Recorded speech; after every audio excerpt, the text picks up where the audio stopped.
but not large enough to handle the increase in discharge. With the help of the Whitley County Redevelopment Commission, we are installing a new direct line to handle the increased discharge from SDI, as well as free up additional capacity in the current sewer line for future business growth in the county's TIP district. Unemployment was at a decade low last year, reaching into the low 2% range. While this means that the majority of our residents are employed, it also means that talent becomes even more important as a focus for businesses in your local government.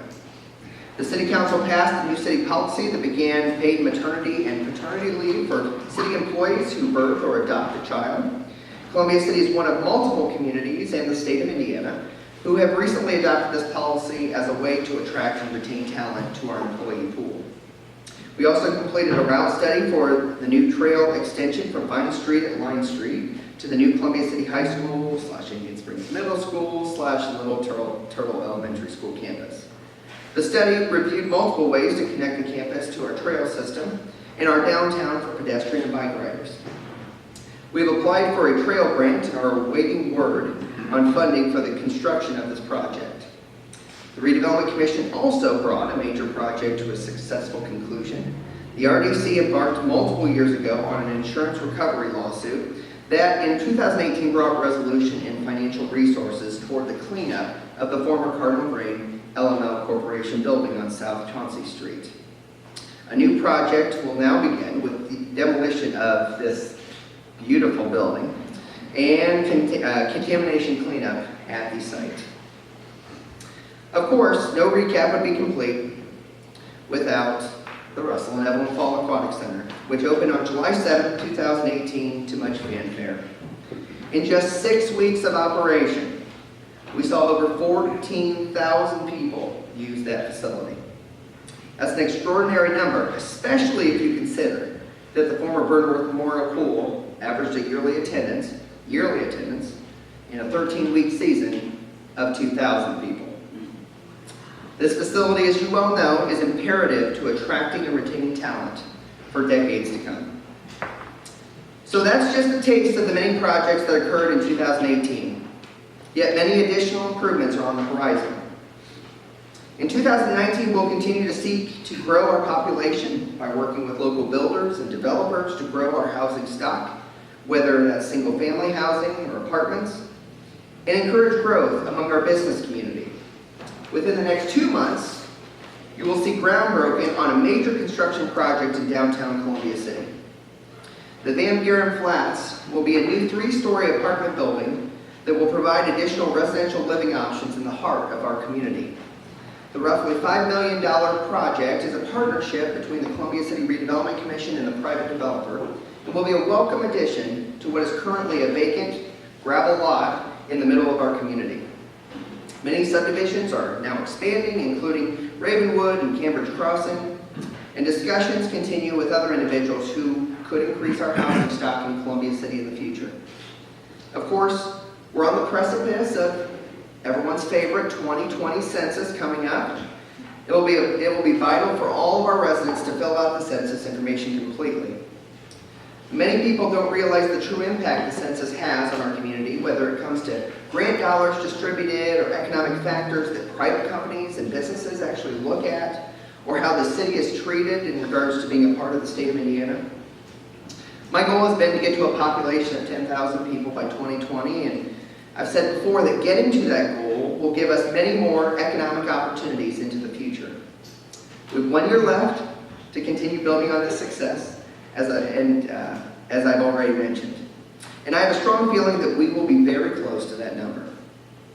Finally, we will be working with a company named CGI to create some small videos to show off different aspects of our city on our city website and other locations.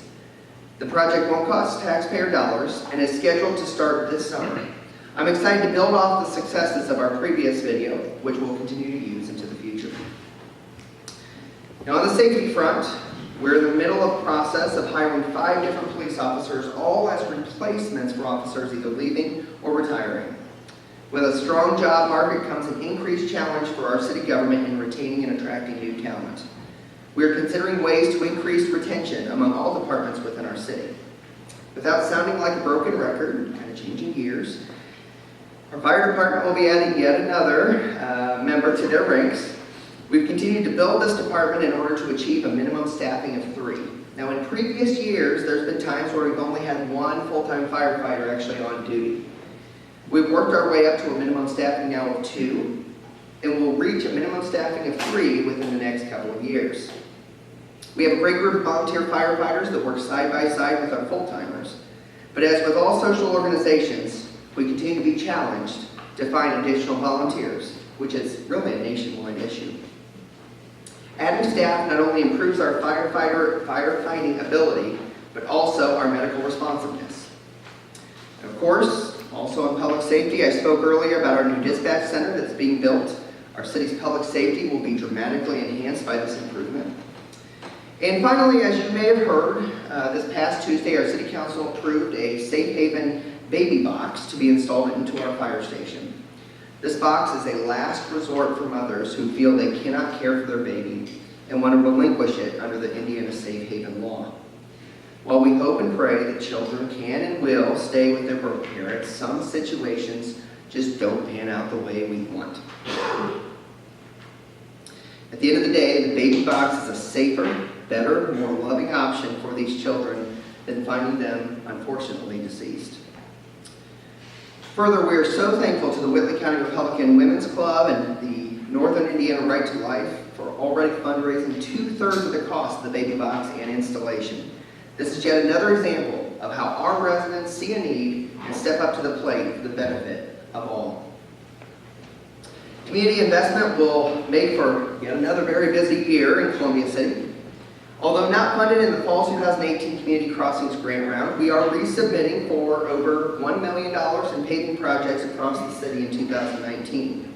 We anticipate hearing from the Indiana Department of Transportation within the next few weeks, but even if we're only partially funded, many areas across the city will be seeing new asphalt being laid this summer.